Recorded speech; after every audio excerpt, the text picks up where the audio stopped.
Hello friends, কেমন আছো সবাই? আশা করছি সবাই ভালোই আছো, আর আমি কিন্তু মোটামুটি ভালোই আছি। তো এভরিডে আনকাটে তোমাদের সবাইকে ওয়েলকাম।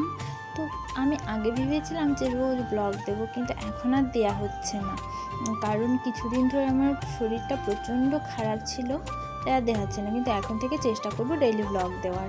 আর শরীর খারাপের পাশাপাশি আমার মনটাও কিন্তু প্রচণ্ড খারাপ, কারণ অনেক দিন থেকে আমি কিন্তু আমার বাপের বাড়ি যাই না।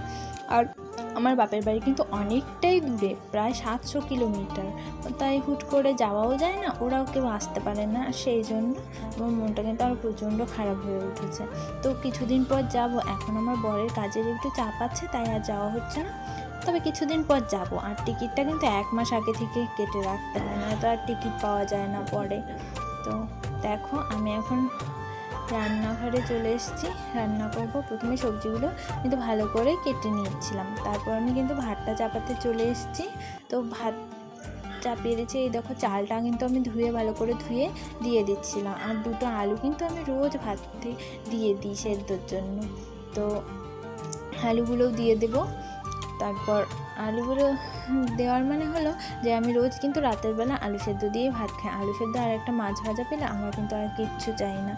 তো দেখো, তরকারি যতগুলো আমি সবজি কেটে নিয়েছি ততগুলো কিন্তু তরকারি আমি করেই রাখবো। তারপর আমার শাশুড়িমা বাজারে গেছেন, বাজার থেকে এসে এখন রান্না করবে। আজকে রান্না হবে হচ্ছে চিংড়ি মাছের মালাইকারি, শাক ভাজা, ডাল, ফুলকপি দিয়ে আলু দিয়ে একটা চচ্চড়ি মতন হবে। আর দেখো,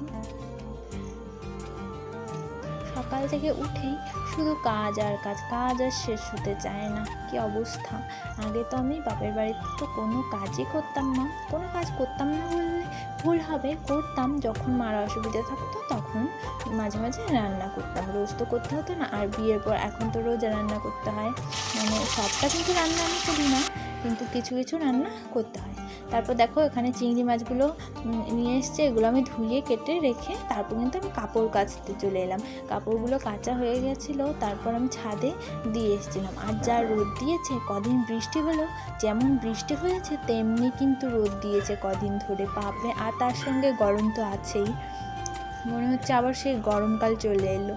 তো দেখো, এরপর রান্না টান্না সব হয়ে গেছে, তারপর কিন্তু আমি রান্নাঘরটা ভালো করে পরিষ্কার করে নেব। আর এটা কিন্তু আমার রোজকার রুটিন, রান্নাঘর পরিষ্কার করা। রান্না যেই করুক না কেন, রান্নাঘরটা পরিষ্কার কিন্তু আমাকেই করতে হয়। তো ঠিক আছে, রান্নাঘরটা পরিষ্কার হয়ে গেলে কিন্তু আমি ঘরগুলো ভালো করে ঝাড় দিয়ে নেব। ঘর ঝাড় দেওয়া হয়ে গেছিলো, সেই ভিডিওটা তোমাদের করা হয়নি। আর একা একা ভিডিও করি তো বুঝতেই পারছো। তো এবার আমি উঠোনটা ভালো করে ঝাড় দিয়ে নিচ্ছিলাম। উঠোনটা ঝাড় দিতে হয় না, তা আমার একটা অভ্যেস হয়ে গেছে, রোজ উঠোনটা ঝাড় দিতে হবে। তো কী আর বলবো।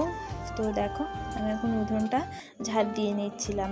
এরপর কিন্তু আমি আর কোনো ভিডিও করিনি, খেয়ে শুয়ে পড়েছিলাম, আর শুয়ে একটু ঘুমিয়েও গেছিলাম, তাই সন্ধে হয়ে গেছিলো উঠে দেখো, এটা কিন্তু পুরো রাত্রেবেলা ডিনার করে গিয়ে তার